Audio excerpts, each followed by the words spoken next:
Good morning, students. We shall be discussing today uncertainty in measurement. Uncertainty in measurement पर चर्चा करेंगे.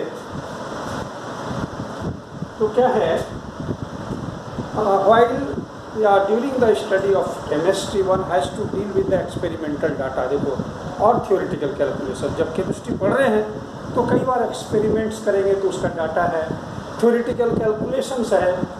तो अब ये जो उसके कैलकुलेशंस हैं या एक्सपेरिमेंटल डेटा जो है उसको के लिए कहता है there are many meaningful ways to handle the numbers. जो भी तुमको नंबर लिखना पड़ेगा कैलकुलेशन में, उसको हैंडल करने के लिए बहुत सा वेज है कन्वीनियंटली हैंडल करने के लिए. और डेटा को रिप्रेजेंट करना है realistically with certainty to the extent possible.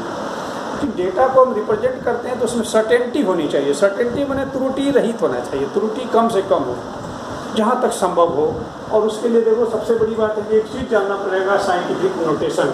Scientific notation को एक्सपोनेंशियल नोटेशन भी कहते हैं. होता क्या है कि जैसा हम लोग जानते हैं कि chemistry is the study of atoms and molecules, and atoms and molecules are very small.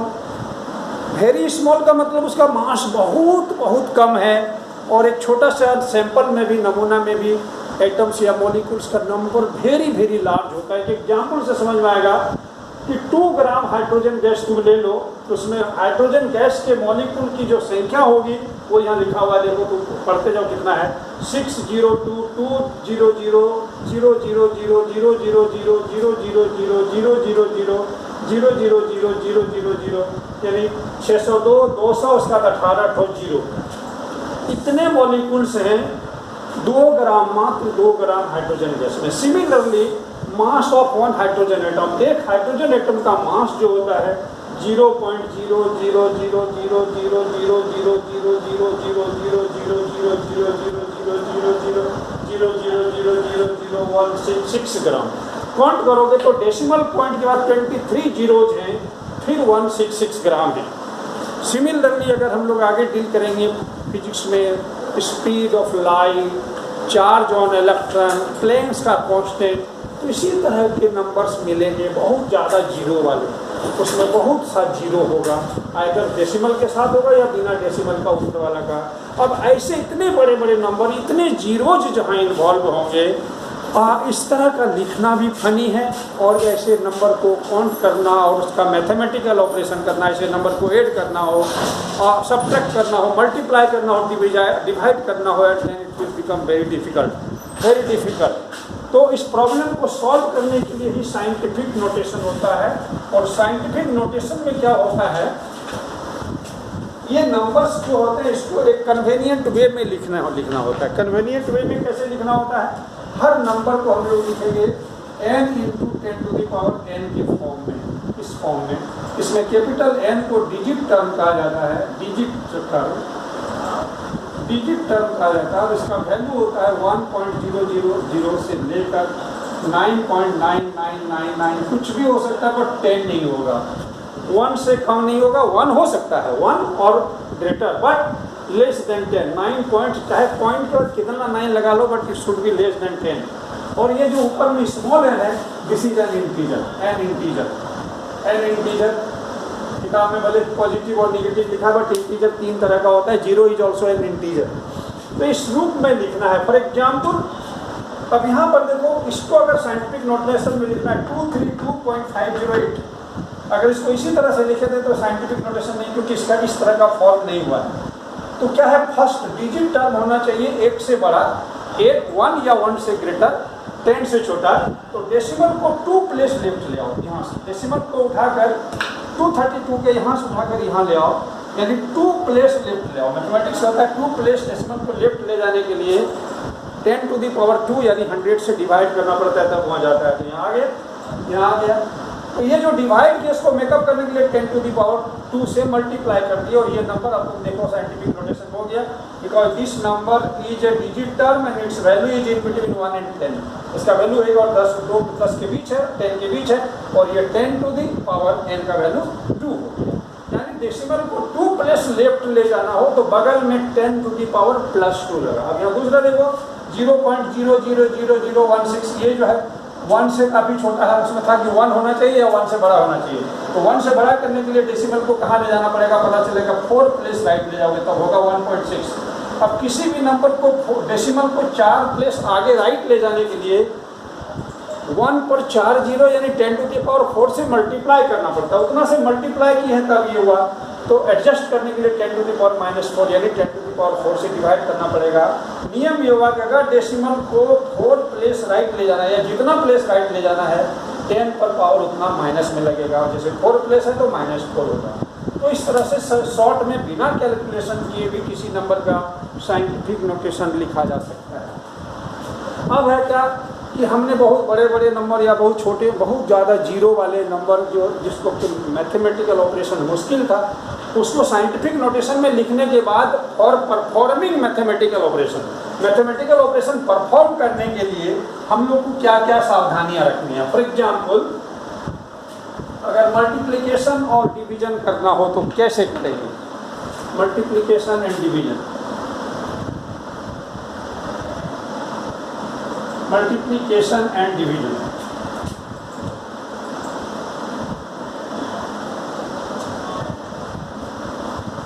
Multiplication और division of the numbers written in scientific notation. तो कहता है for multiplication and division of numbers in scientific notation the same rules are followed are applicable which are there in the exponential number in case of exponential number। for example मान लो 5.6 into 10 to the power 5 है, ये exponential number है या scientific notation में भी लिखा हुआ है, into 6.9 into 10 to the power 8। तो जब हम लोग एक्सपोनेंशियल नंबर को सॉल्व करते हैं तो इसमें जो ये वाला टर्म है जिसको कि हम लोग डिजिट टर्म बोल रहे हैं इसको सेपरेटली मल्टीप्लाई करना पड़ता है, डिजिट टर्म को एक साथ कर देते हैं, और जो एक्सपोनेंशियल नंबर्स है एक्सपोनेंट्स वाले जो है उसको एक साथ करते हैं। तो 10 to the power 5 into 10 to the power 8, इस दोनों को मल्टीप्लाई करोगे तो 38.64 आएगा, और इसको मल्टीप्लाई करोगे क्योंकि बेस सेम है तो बेस और पावर एक्सपोनेंट एड हो जाते हैं, ये हो गया 38.64 into 10 to the power 13 हो गया। बट एक प्रॉब्लम ये है कि ये साइंटिफिक नोटेशन नहीं है क्योंकि ये नंबर ग्रेटर देन 10 है, और ग्रेटर देन 10 है तो इसको लेस देन 10 करने के लिए डेसिमल को 1 प्लेस लेफ्ट लाना पड़ेगा। और अभी हमने बताया अगर 1 प्लेस लेफ्ट लाए हो तो उसको एडजस्ट करने के लिए यहाँ पर 10 to the power 1 place left 1 power बढ़ाना पड़ेगा, 13 है 14 करना पड़ेगा। तो ये हो गया आंसर, ये हुआ मल्टीप्लिकेशन के लिए। डिवीजन में भी वही बात होगी, डिवीजन में भी वही बात होगी। फॉर एग्जाम्पल एक एग्जाम्पल लेते हैं, ये हमारा बुक में भी बना हुआ है, हमने खाली ये दिखाया कि ये जो भी डिजिट टर्म है डिजिट टर्म को एक साथ किया, एक्सपोनेंशियल टर्म्स को एक साथ कर दिया, और जो तरीका है वो कर दिया। दूसरा इसका डिवीजन का अगर केस ले लो, for example 2.7 into 10 to the power 3 minus 10 to the power -3 divided by 5.5 into 10 to the power 4 है। तो सिमिलरली डिजिट टर्म को अलग से डिवाइड करना है, इसको अलग से डिवाइड करेंगे और इसको अलग से डिवाइड करेंगे, इसको अलग से डिवाइड करेंगे, इसको डिवाइड करेंगे तो आंसर होगा 0.4909 into 10 to the power -3, 4 ऊपर गया तो -4, और 0.4909 into 10 to the power -7। Again सोचना है कि इतना आंसर लिखते तो हमारा आंसर होना चाहिए नहीं, क्योंकि ये नंबर 1 से लेस हो रहा है, 1 से लेस नहीं होना चाहिए।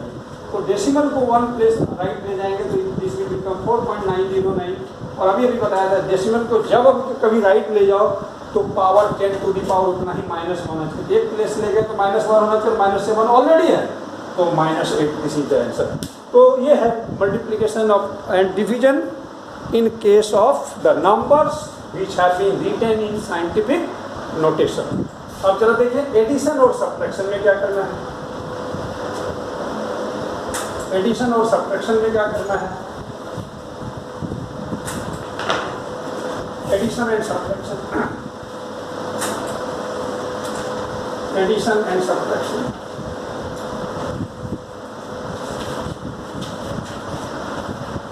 जैसे कि 6.65 into 10 to the power 4, इसको एक ये है और plus 8.95 into 10 to the power 3, और इस दोनों को ऐड करना है, एडिशन करना है। तो कहता है इसमें रूल ये है कि एक्सपोनेंट की the number should be change in such A way that they have the same exponent, powers दोनों, या तो इस 4 को 3 कर दो, 10 to the power 4 को 3 कर दो, या 3 को 4 कर दो, सेम एक्सपोनेंट्स हो जाए बना पले। तो पहला काम है, मान लो 3 वाले को 4 बनाते हैं, तो हम लोग 6.65 इंटू 10 to the power 4 लिखेंगे इस नंबर को, प्लस इसको 4 बनाने के लिए क्या करना पड़ेगा, डेसिमल को बाएं लाएंगे, और बाएं लाने से क्या होता है, एडजस्ट करने के लिए यहाँ पर बढ़ा दिया जाता है 4। अभी हम लोग चर्चा कर चुके हैं। तो 4 करना यानी मल्टीप्लाई करना है, यहाँ डिवाइड करें, डिवाइड के 2 डेसिमल देखना आ गया। और जब ऐसा हो गया, सेम एक्सपोनेंट वाले नंबर मिल गए, दोनों साइंटिफिक नोटेशन में एक्सपोनेंट अगर सेम हो गया उसको कॉमन लेना पड़ता है और कोफिशिएंट को ऐड करना पड़ता है, यानी 6.65 और प्लस 0.895 ये अलग कर दे, और 10 to the power 4 कॉमन हो गया, कॉमन दोनों में से कॉमन हो गया, इसको जोड़ दो, 0 दे दे दो, 594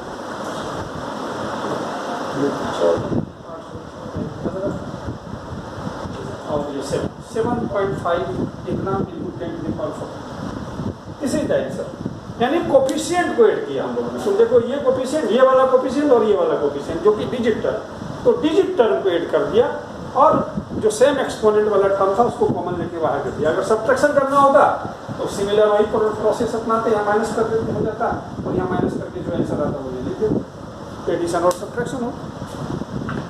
अब ये तो बीच में एक बात आ गई कि साइंस में एटम्स और मॉलिक्यूल को डील करना है, जिसमें बहुत छोटे से सैंपल में बहुत ज़्यादा नंबर में मॉलिक्यूल्स या एटम्स होते हैं, तो उतना बड़ा नंबर को डील करने के लिए साइंटिफिक नोटेशन में लिखना है नंबर को, और जब उसको लिखे तो मैथमेटिकल ऑपरेशन कैसे करें, चूँकि कैलकुलेशन में हमको कहीं डिवीजन करना है, कहीं मल्टीप्लिकेशन करना है, कहीं का एडिशन, कहीं सब्ट्रैक्शन करना है, तो मैथमेटिकल ऑपरेशन सीख लिया। अब ये बात आ रही है कि टॉपिक तो मेरा मेन टॉपिक है मेजरमेंट में अनसर्टेनिटी, और इसके लिए एक आइडिया, एक टर्म के बारे में हम लोग को जानना पड़ेगा, एक कॉन्सेप्ट है, टर्म एंड कॉन्सेप्ट कह सकते हो, सिग्निफिकेंट फिगर्स के बारे में जानना पड़ेगा। What are significant figures? Significant figures क्या है? अब क्या है कि कहता है कहीं भी कोई भी इंसान कितना भी इफिशियंसी वाला का ना हो, तो अगर उसने मेजरमेंट कोई भी किया है, कोई भी एक्सपेरिमेंटल मेजरमेंट किया है, then it has some uncertainty in its measurement associated with, इसमें कुछ ना कुछ अनसर्टेनिटी होना है, कितना भी केयरफुली कर लो। बट क्या है कि one wants to have the results और report the results to be precise and accurate. हर इंसान चाहता है कि हमारा result, everyone wants that the result should be, जो रिजल्ट दे रहा है अपना एक्सपेरिमेंट करने के बाद, result should be precise and accurate. हर आदमी चाहता है कि हमारा रिजल्ट प्रिसाइज हो और एक्यूरेट हो। ऐसे तो देखने में ये दोनों वर्ड एक ही जैसा लगता है, प्रिसाइज और एक्यूरेट, तो देखने से ऐसा लगता है कि त्रुटि रहित हो, एरर नहीं हो, उसी के लिए ये दोनों वर्ड यूज हुआ है। बट थोड़ा बहुत एक बारीक अंतर है दोनों में। फॉर एग्जाम्पल प्रिसाइज एडजेक्टिव है, इससे नाउन जो बनेगा प्रीसीजन बनेगा, एडजेक्टिव है। एक्यूरेट भी एडजेक्टिव है, इससे जो नाउन बनेगा एक्यूरेसी बनेगा, एक्यूरेसी। तो प्रीसीजन क्या है? Precision, precision, precision refers to the closeness of closeness of various measurement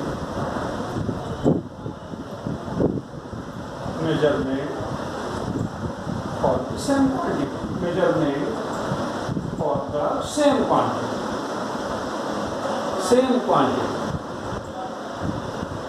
same quantity. For example, ये जानते में भी कि कोई सामान, कोई ऑब्जेक्ट है 2 ग्राम का है, ये हम जान रहे हैं, बट उस पर लिखा हुआ नहीं है। But I have the information as a teacher, और तुमको कहे भाई इसको मेजर करो, तुमने मेजर किया कि सर 1.95 ग्राम है, हमें लगा कि नहीं हमारा सही नहीं आ रहा है, कहा भाई एक बार और मेजर करो, तुमने कहा 1.93 है सर। दोनों ही बार तुम्हारा सही नहीं हो रहा है, एक्यूरेट नहीं हो रहा है।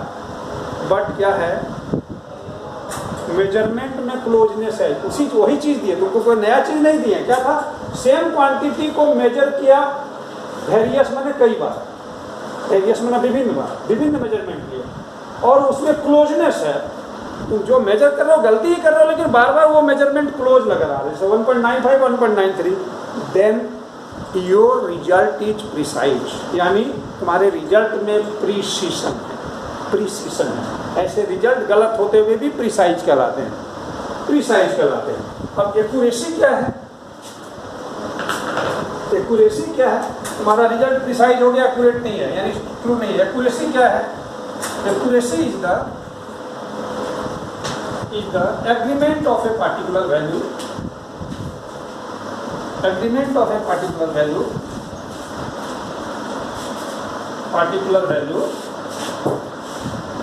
to the true value of the result, true value of the result.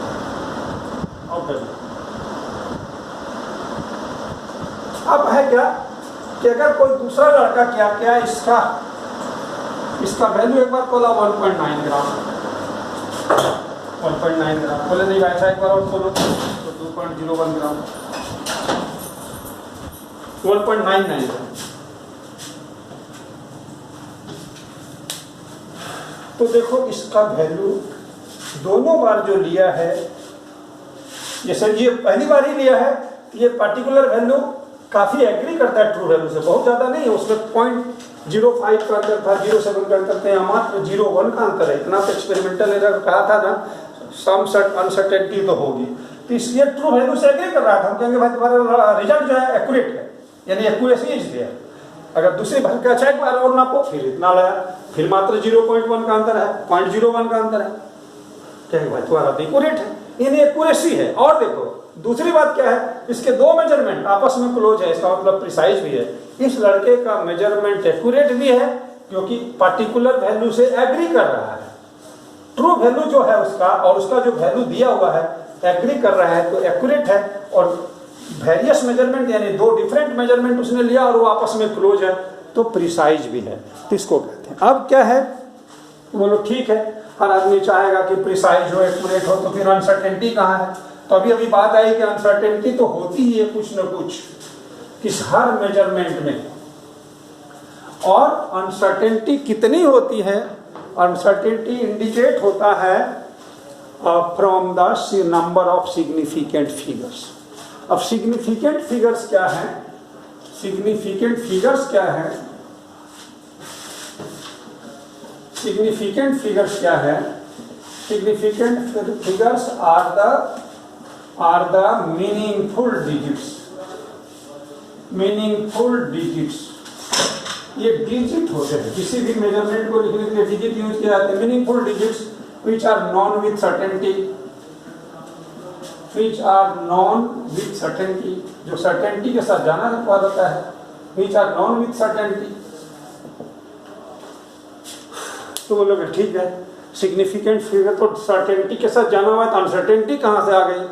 तो uncertainty is indicated by mentioning the certain digits and one last uncertain digit. किसी भी मेजरमेंट को जो लिखे हो उसमें जो सिग्निफिकेंट फिगर्स यूज हुए हैं सारे फिगर सर्टेन होंगे और लास्ट वाला अनसर्टेन होगा। फॉर एग्जांपल, अगर तुम कहीं लिखे हो 11.2 millilitre is the volume of solution, और ये कब संभव होगा बता रहे हैं। एक बीकर है या सिलेंडर है, इसमें लिक्विड है इस तरह से, यहाँ पर 1 है, यहाँ पर 2 है, 3 है, 4 है, 5 है, 6 है, 7 है, 8 है, 9 है, 10 है,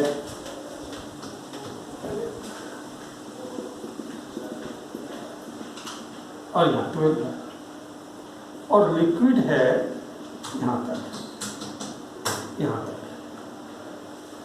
यहाँ तक लिक्विड भरा हुआ है। अब जब तुमको मेजर करने के लिए कहा जाएगा तो तुम देखोगे कि लिक्विड का लेवल 11 को पार कर चुका है और 12 अभी पहुंचा नहीं है, 12 पहुंचा नहीं है। अगर 11 और 12 में अगर बीचों बीच रहता तब तुम कहते हैं 11.5, लेकिन तुम देख रहे हो कि बीच में भी नहीं है, बीच से काफी नीचे है। अब काफी नीचे है तो एक अनुमान लगाएगा कि यहाँ पर 0.5 है, तो जहां पर है वहां तक में क्या होना चाहिए, 1 होना चाहिए कि 2 होना चाहिए कि 3 होना चाहिए, लगा नहीं 2 होना चाहिए। तो ये जो 0.2 है ये एकदम गारंटेड हो ही नहीं सकता, क्योंकि अनुमान लगा रहे हैं कि 11 और 12 के बीचों बीच रहता तो 11.5 होता, बीच से थोड़ा नीचे, थोड़ा से भी और नीचे है 11.2 लीटर। इस तरह में इसमें क्या देख रहे हैं, फिगर तो 3 यूज हुए हैं। 11.2 इसको कहते हैं 3 सिग्निफिकेंट फिगर, इसमें है 3 सिग्निफिकेंट फिगर्स है। लेकिन इस मेजरमेंट में प्रॉब्लम ये है, 11 में तो कोई चैलेंज नहीं, हर कोई कहेगा नहीं 11 पार कर गया है, लेकिन 0.2 को लेकर कई ओपिनियन में डिफरेंस हो सकता है। कोई कहेगा नहीं 0.1 लग रहा है, कोई कहेगा नहीं 0.3 लग रहा है। मतलब 2 भी बोलने वाले मिलेंगे और थोड़ा सा कम बोलने वाले, या 3 बोलने, 5 तो कोई नहीं बोलेगा, 5 तो तब होगा जब एकदम बीच में चला जाता तब। तो नियम यही है, रूल यही है साइंस में कि जो सिग्निफिकेंट फिगर लिखे जाते हैं उसमें लास्ट वाला फिगर अनसर्टेन है, कितना भी कुछ कर लो।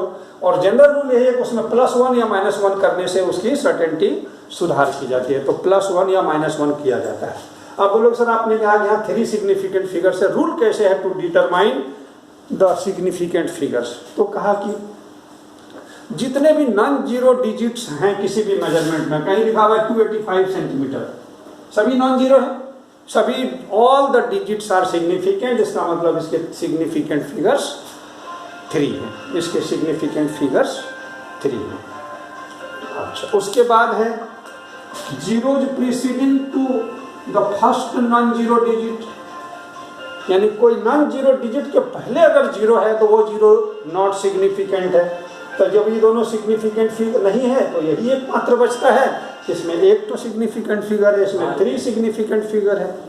अब कहता है क्या कि लग गया होगा all zeros between non zero digits, यानी नॉन जीरो के बीच में, सॉरी नॉन जीरो बीच में जितने जीरो है सभी सिग्निफिकेंट हो जाएंगे। इसका मतलब ये दोनों जीरो बेकार नहीं जाएगा, इसमें 4 सिग्निफिकेंट फिगर हो जाएंगे, 4 सिग्निफिकेंट फिगर हो जाएंगे।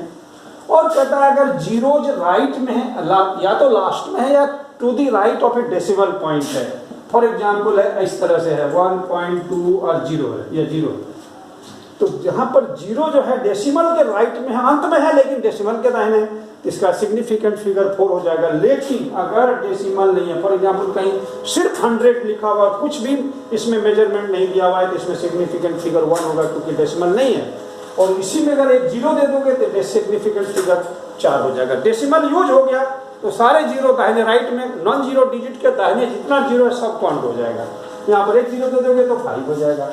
तो अब देखो कितना कंफ्यूजन है, इसमें सिग्निफिकेंट फिगर 1 हो गया क्योंकि इसमें डेसिमल नहीं है, इसमें सिग्निफिकेंट फिगर 4 हो गया, सीधा 4 हो गया क्योंकि डेसिमल है तो सारे जीरो काउंट हो गए, और इसमें 5 हो गए, जबकि मैथमेटिकली सब 100 के बराबर है, सब 100 के बराबर है। तो ऐसे नंबर के लिए हम लोग बेहतर क्या होता है कि इसको पहले साइंटिफिक नोटेशन में लिखें और डिजिट टर्म में जितने डिजिट होंगे, जैसे मान लो 100 को तुमने लिखा 1 into 10 to the power 2, तो भी सही है। 1.0 into 10 to the power 2 उतना ही होगा, 1.0 into 10 to the power 2 उतना ही होगा। तो तुमने साइंटिफिक नोटेशन में लिखा किस तरह से है, अगर इस तरह से लिखा है तो सिग्निफिकेंट फिगर 1, 2 और 3 होगा, यानी एक्सपोनेंट टर्म से मतलब नहीं है, मतलब है किससे, डिजिट टर्म में कितने सिग्निफिकेंट फिगर बन रहे हैं, इससे है पहले। दूसरी बात क्या है, अगर काउंटिंग नंबर है, कोई चीज काउंट किया हुआ हो, जैसे किसी ने कहा 200 अंडा, इसमें क्या डाउट है, 200 कोई गिनने में गलती किया होगा, नहीं किया होगा, इसका मतलब ये हुआ कि इसमें अनसर्टेनिटी है ही नहीं। इनफाइनाइट नंबर तक इस फिगर तुम डिजिट लिखोगे कहीं अनसर्टेनिटी नहीं मिलेगी, यानी इसका सिग्निफिकेंट फिगर इनफाइनाइट होगा, लिमिटलेस होगा, उसका अंत ही नहीं होगा। ठीक है, अब है कि सिग्निफिकेंट फिगर्स वाले जो नंबर हैं उसमें कैलकुलेशन कैसे होगा, कैलकुलेशन मैथमेटिकल ऑपरेशन कैसे। तो सबसे पहले हम लोग एडिशन और सब्ट्रैक्शन पर बात करते हैं, एडिशन और subtraction of numbers, addition and subtraction, addition and subtraction of numbers having significant figures, या in terms of significant figures,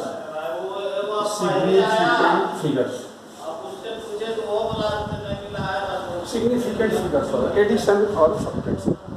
तो इसमें क्या है, रूल कहता है जैसे 12.11, 18.0, 1.012, 3 तरह का नंबर को हम ऐड कर रहे हैं, आपस में ऐड कर रहे हैं।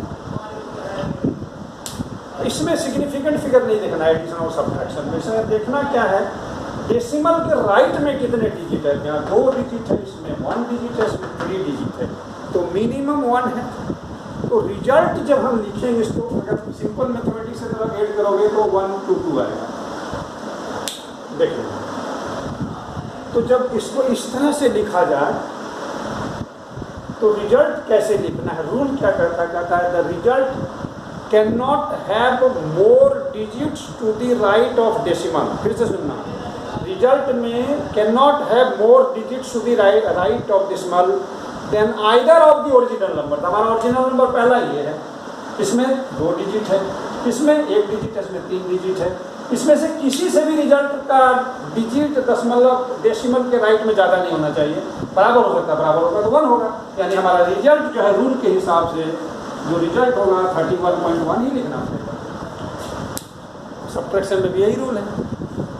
फिर से देख लो, एक नंबर था डेसिमल का 2 डिजिट, डेसिमल का 1 डिजिट, डेसिमल का 3 डिजिट, हमारा सिंपल कैलकुलेशन, सिंपल जो एडिशन करते थे इतना आंसर आता है। बट हमारा नियम रूल के हिसाब से क्या बोलता है, सिग्निफिकेंट फिगर वाला रूल, कि हमारे रिजल्ट में डेसिमल से राइट में ज़्यादा डिजिट नहीं हो सकते किसी भी ओरिजिनल नंबर से, किसी भी नहीं हो सकता। ऐसा मतलब जैसे तुम यहाँ तीनों दोगे तो इससे और इससे 2 से ज़्यादा हो जाएगा, इसका बराबर हो जाएगा। अगर तुम इतना लिखोगे, अगर तुम कहोगे नहीं इतना आंसर लिख देते हैं तो कहेंगे क्या कहते हैं, इससे ज़्यादा हो गया, किसी से ज़्यादा नहीं होना चाहिए, 18.0 से ज़्यादा हो गया। और अगर तीनों लिख दिए ऊपर वाले दोनों से ज़्यादा हो गया, किसी से ज़्यादा नहीं होना चाहिए, कभी रिजल्ट नहीं हो सकता इससे ज़्यादा। तो ये हुआ एडिशन और सब्ट्रैक्शन का। मल्टीप्लिकेशन और डिवीजन का अगर देखते हैं,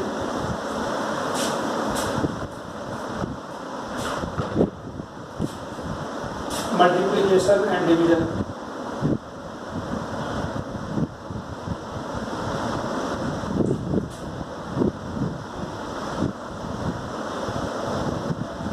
मल्टीप्लिकेशन एंड डिवीजन अब इसमें है जैसे 1.25 into 1.5 है, अब 3.125 इसका आंसर होगा 5।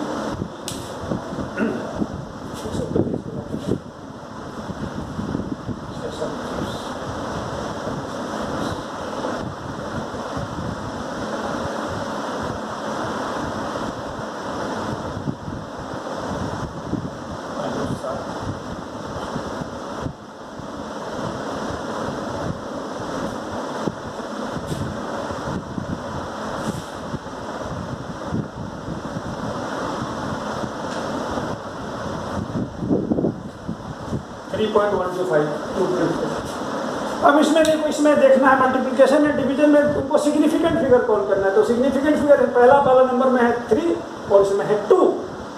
इसमें कहता है the result should not be reported with more number of significant figures than any of the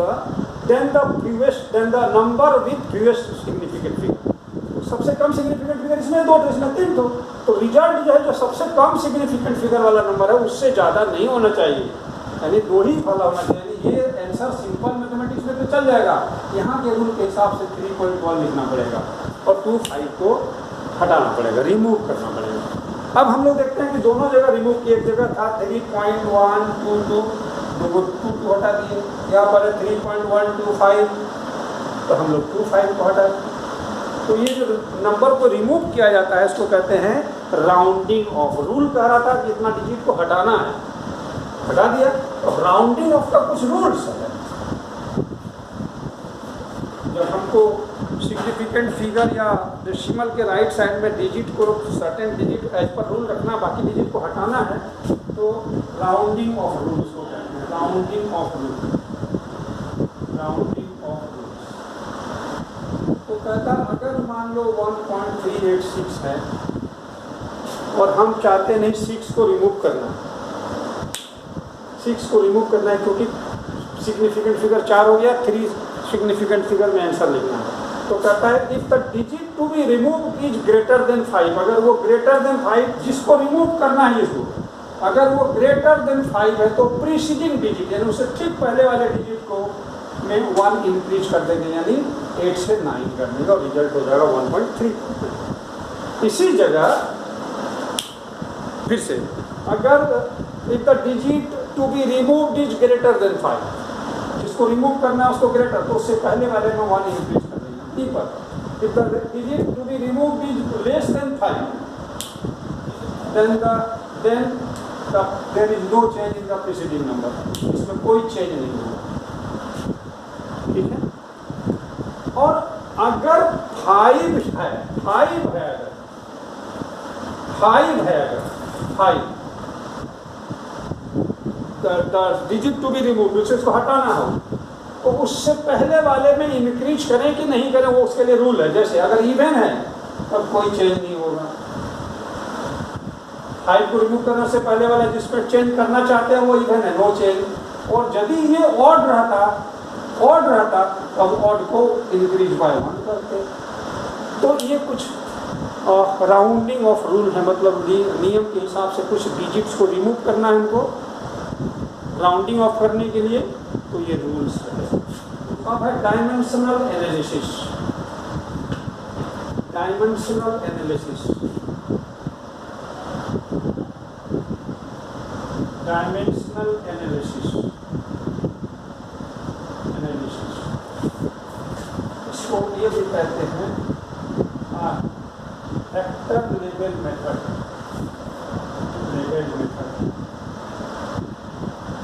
और इसको एक नाम और है unit factor method, unit factor. और ये इसके होता क्या है, units are changed from one system to the other, one system to the other।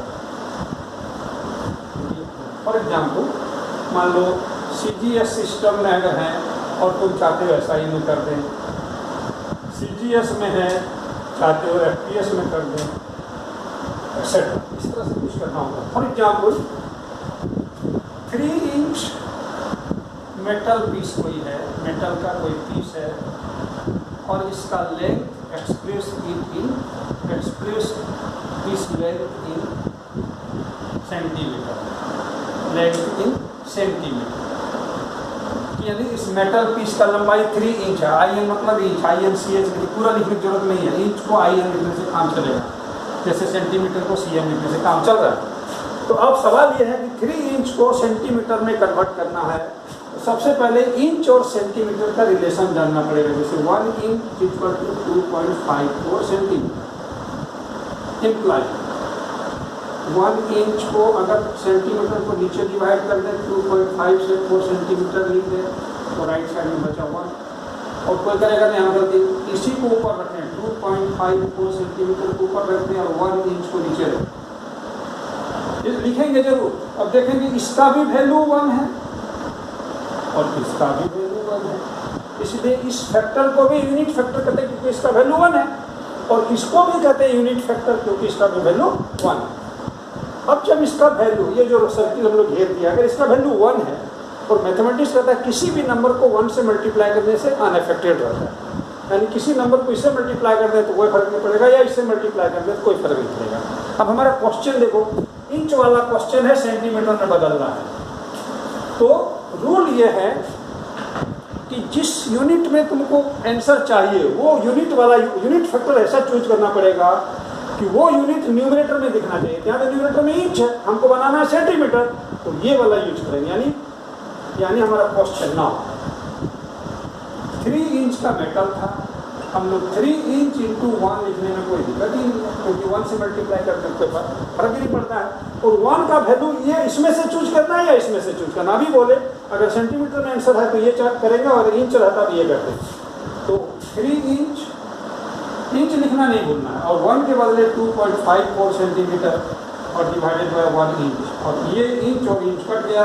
अब इसको 3 से मल्टीप्लाई कर देंगे, 4 के 12 और 5 के 15, 16, 6, 7.62 सेंटीमीटर आंसर।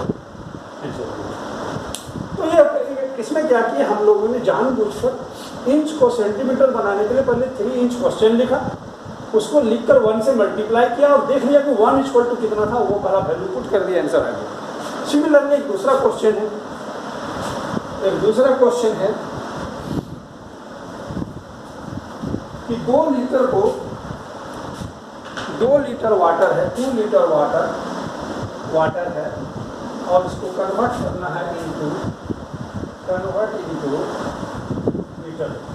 Litre cube. तो पहले हम लोग जाने कि 1 लीटर इक्वल टू होता है 1000 क्यूबिक सेंटीमीटर, क्योंकि लीटर का मीटर से कोई सीधे नहीं है, लीटर का सेंटीमीटर से और मिलीलीटर से है, ठीक है। तो नेचुरली 2 लीटर इक्वल टू कितना बराबर हो जाएगा, देयरफॉर 2 लीटर इक्वल टू हो जाएगा 2000 या 2 into 1000 क्यूबिक सेंटीमीटर हो जाएगा। इधर में अब हम लोग को क्या करना है, लीटर का सेंटीमीटर से पता चल गया, सेंटीमीटर का मीटर से है ना, 100 सेंटीमीटर इक्वल टू 1 मीटर। इससे यूनिट फैक्टर बनाएंगे तो 100 centimeter by 1 meter equal to 1, या 1 meter divided by 100 centimeter equal to 1। यानी इसके नीचे ये लिखो तो भी 1, इसके नीचे ये लिखो तो भी 1। इसको cube, taking cube both sides,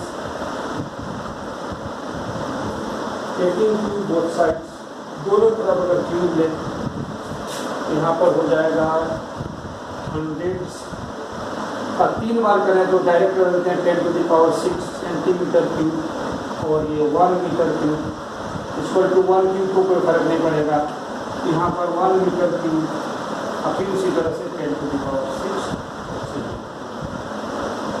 unit factor हमने निकाला।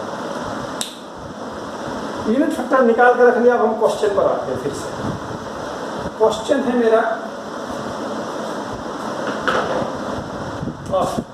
2 लीटर यानी इतना, अब इसी को चेंज कर equal to 2 into 1000 cubic centimeter into 1, जान मुझ के 1, अभी हमने कहा था 1 से मल्टीप्लाई करने पर कोई फर्क नहीं पड़ता, और वही 1 को यहाँ से ढूंढेंगे, 1 का वैल्यू लेफ्ट वाला या राइट वाला देंगे। हमको बनाना मीटर क्यूब, तो मीटर क्यूब जो ऊपर में वो लिखिए, यानी 2 into 1000 को हम लोग 10⁻3 लिख दें, और 1 का वैल्यू लिख दें 1 मीटर क्यूब, और जो 10⁻6 सेंटीमीटर क्यूब, सेंटीमीटर कर दिया, 2 रह गया, 10⁻3 10⁻6 कट जाएगा तो नीचे 3 बचेगा, ऊपर लाएंगे तो 3 हो जाएगा, 10⁻³ मीटर क्यूब है इसका 2 लीटर का बराबर, यानी 2 रह गया 2, यानी 1 लीटर के बराबर 10⁻³ मीटर क्यूब होता है। आपके पास से जान लो, ठीक है। अब हम लोग को थोड़ा सा देखें mole concept and molar mass.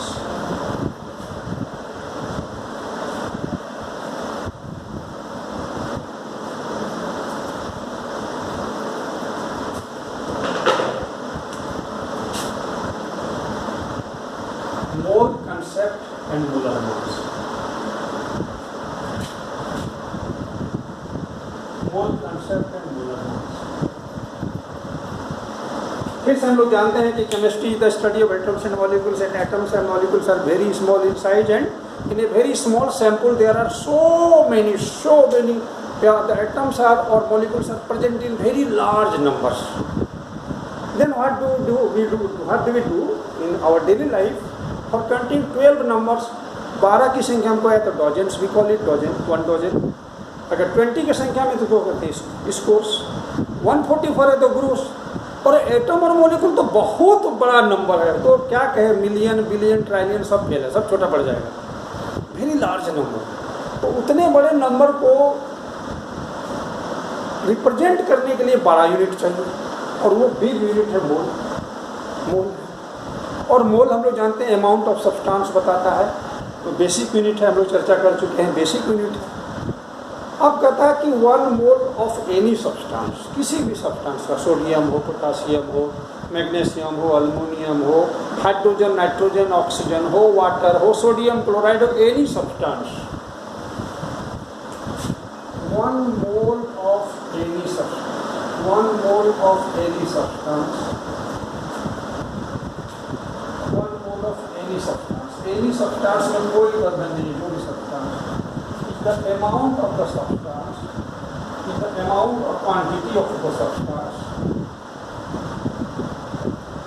quantity of the substance, one mole उतना क्वांटिटी का होना चाहिए सब्सटेंस का that contains as many particles और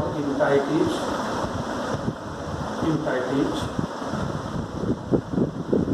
as there are atoms in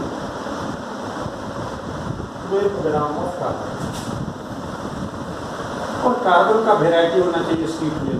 carbon 3 तरह का होगा, कार्बन 12, कार्बन 13, कार्बन 14। तो कार्बन का 12 वाला जो आइसोटोप है उस तरह का कार्बन 12 ग्राम लेंगे और उसमें जितने एटम होंगे, कितने एटम होंगे बाद में पता चलेगा, हम लोग कैलकुलेशन से भी निकालेंगे। तो 12 ग्राम कार्बन में कितने एटम होते हैं पहले ये देख लेंगे। अभी थोड़ा देर बाद हम लोग देखेंगे 12 ग्राम कार्बन में कैलकुलेशन से निकलेगा 6.0221367 into 10 to the power 23 atoms होते हैं। हालांकि हम लोग ये डिजिट बाद में हटा देते हैं 6.022 और तुम लोग जानते हैं कि ये एवोगाड्रो नंबर होता है, ये कैलकुलेशन करके भी हम लोग दिखा सकते हैं। यानी जब कहा कि किसी भी सब्सटेंस का 1 मोल उतना क्वांटिटी होना चाहिए जिसमें उतना ही पार्टिकल होना चाहिए। पार्टिकल इसलिए कहे क्या पता वो सब्सटेंस आयन वाला है कि एटम वाला है कि मॉलिक्यूल वाला है। जैसे अगर वाटर ले लिए सब्सटेंस इट कंटेन्स मॉलिक्यूल्स, अगर तुम कोई मेटल लिया तो इट कंटेन्स एटम्स, अगर कोई आयोनिक कंपाउंड लिया सोडियम क्लोराइड तो उसमें आयन्स हो जाएंगे, मतलब क्या कहते हो उसमें यूनिट्स कैटायन और एनायन रहेगा। तो इसीलिए कहता है तो उतना ही पार्टिकल होना चाहिए जितना 12 ग्राम हो, यानी घुमा फिरा के कहता है कि एवोगाड्रो नंबर के बराबर होना चाहिए। तो किसी भी सब्सटेंस का 1 मोल उतना क्वांटिटी में लो उसमें एवोगाड्रो नंबर के बराबर होना चाहिए। बस सीधा सीधी यही बात है घुमा फिरा के। तो 12 ग्राम कार्बन में इतने एटम्स होते हैं, ये कैलकुलेशन में बुक में दिया हुआ है, नहीं समझोगे तो बता देंगे, उसका नहीं तो बता ही देते हैं, कोई बात नहीं, ये देख लेना, नहीं समझेगा तो बताएंगे अगले दिन। तो अब ये है क्या कि कोई भी सब्सटेंस ले लो 1 मोल उसमें नंबर सेम होगा। कितना नंबर होगा यही एवोगाड्रो के बराबर। इतना क्वांटिटी होना चाहिए, 1 मोल तभी कहलाएगा जब इतना क्वांटिटी में है। इसका मतलब ये हुआ कि क्वांटिटी भले चेंज होती जाएगी लेकिन नंबर नहीं चेंज होगा। तो सर क्वांटिटी कहाँ से पता चलेगा? 9th में बताए थे, अगर कोई एटम वाला सब्सटेंस एटम के रूप में एग्जिस्ट करने वाला चीज़ है, जैसे कि कोई मेटल है सोडियम, उसका एटॉमिक मास देखो कितना है। एटॉमिक मास को ग्राम में लिख दो, उसका नाम हो जाएगा ग्राम एटॉमिक मास 23 ग्राम। 23 ग्राम वो क्वांटिटी है उस सब्सटेंस का सोडियम का जिसमें 1 मोल यानी कि एवोगाड्रो नंबर के बराबर एटम रहेगा। मैग्नीशियम लोगे उसका एटॉमिक मास 24 होता है, तो 24 ग्राम मैग्नीशियम ले लो, उसमें एटम का नंबर एकदम इतना ही रहेगा, एक एटम ना कम ना ज़्यादा। वाटर लोगे तो कंपाउंड के रूप में रहता है, उसका मॉलिक्यूल होता है, तो वाटर का मॉलिकुलर मास लेना पड़ेगा क्योंकि वो it exist in the form of molecules. Molecular mass 18 होता है, 18 ग्राम वाटर ले लो, उसमें मॉलिक्यूल का नंबर देखोगे तो इतना ही होगा, इतना ही होगा। अगर सोडियम क्लोराइड लोगे तो यूनिट फार्मूला बेसिक यूनिट्स, तो उसमें उसका जो यूनिट्स है सोडियम क्लोराइड का, एक सोडियम एक क्लोराइड मिलाकर 1 यूनिट होता है। तो उसमें जो सोडियम क्लोराइड का तुमको फार्मूला यूनिट मास लेना, ग्राम फार्मूला मास लेना पड़ेगा 58.5 ग्राम। उतना सोडियम क्लोराइड ले लो, उसमें सोडियम आयन और क्लोराइड आयन का जो पेयर है वो इतना हो जाएगा, एवोगाड्रो नंबर के बराबर हो जाएगा। ये हुआ मोल कंसेप्ट। अब मोलर मास क्या है? 1 मोल का जो मास है ग्राम में, तो वही मोलर मास, वही तो सोडियम वाला। सोडियम का 1 मोल होने के लिए 23 चाहिए, 23 ग्राम में लिख दो, मोलर मास हो गया। यानी एवोगाड्रो नंबर के बराबर सोडियम का एटम ले लो, तो समझ में आ गया। उतना क्वांटिटी होता लेंगे, उतना एटम नंबर में रहेगा तभी मोलर मास 1 मोल कहलाएगा। उस मोल का जो मास होगा वो मोलर मास होगा। अभी कहे वो उसी को वही क्वांटिटी होना चाहिए जिसमें उतना एटम होना चाहिए, यानी 23 ग्राम होना चाहिए। तो molar mass is the mass of 1 mole of a substance, यानी एवोगाड्रो नंबर के बराबर जो उसका जो नंबर ऑफ पार्टिकल्स एटम्स वगैरह होगा उसका जो मास ग्राम में होगा और उसी का नाम होता है मोलर मास। चलो इतना काफ़ी है, इसको बना के आना देखते हैं।